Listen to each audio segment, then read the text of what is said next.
la forêt du Congo fait partie de cette grande forêt, ce grand massif forestier du bassin du Congo.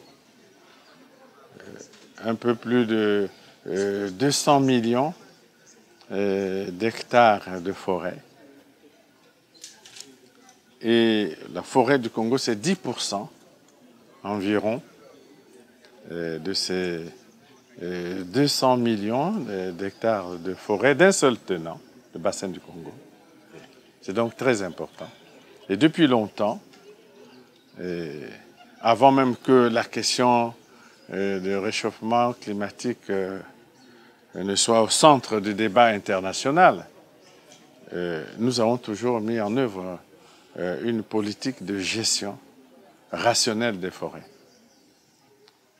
D'où l'adoption par le Parlement du Code forestier, qui est une loi à travers laquelle les opérateurs économiques dans le secteur de la forêt agissent selon des règles.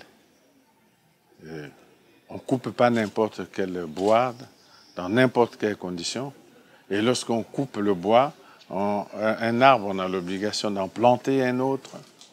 Et nous avons une politique de certification de bois. Dans nos rapports avec les partenaires extérieurs, il y a la certification des bois coupés au Congo. D'où l'accord que nous avons avec l'Union européenne, par exemple.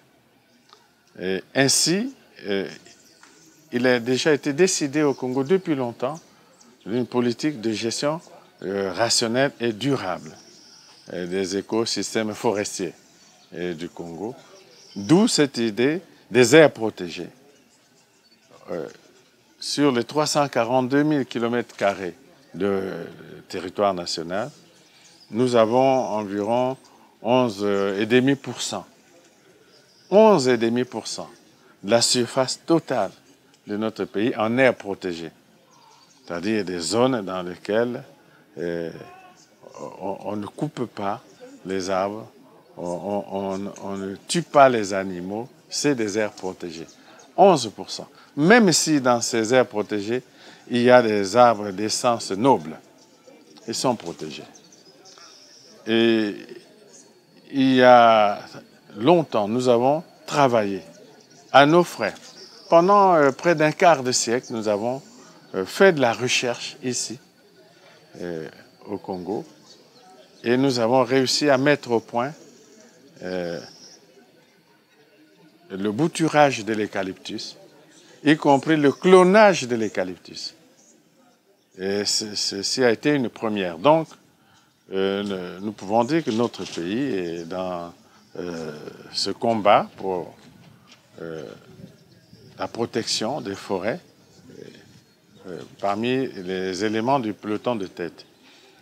Et c'est cela la politique nationale. Mais dans le cadre du bassin du Congo, les 11 pays de cette région qui se partagent le bassin du Congo, nous avons mis au point une politique commune à travers la commission des forêts du bassin du Congo.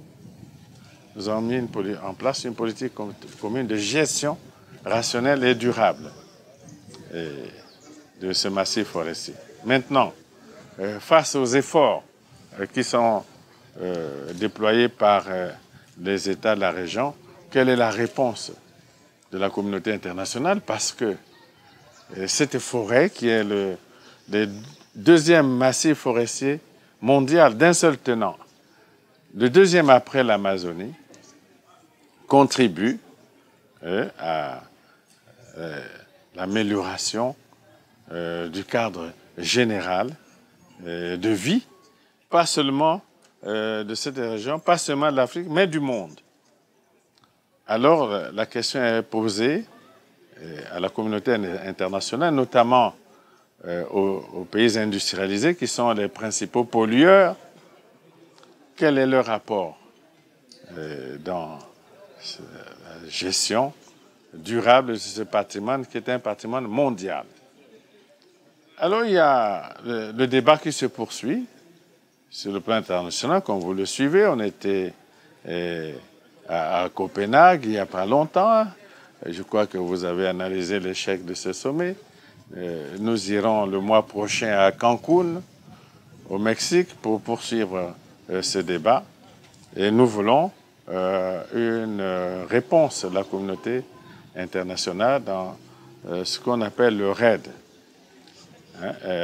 la réduction des émissions dues à la déforestation, à la dégradation des forêts. Il y a un programme, le RED. C'est à travers ce programme que les autres partenaires du monde doivent intervenir. Il y a eu quelques réponses des pays développés, par exemple la Grande-Bretagne, la Norvège. Et ces deux pays ont déjà contribué, je crois, à près de 200 millions de dollars au fonds que nous avons institué pour la gestion durable du bassin du Congo. Ce fonds a un conseil d'administration. Les ressources de ce fonds sont logées à la Banque africaine de développement.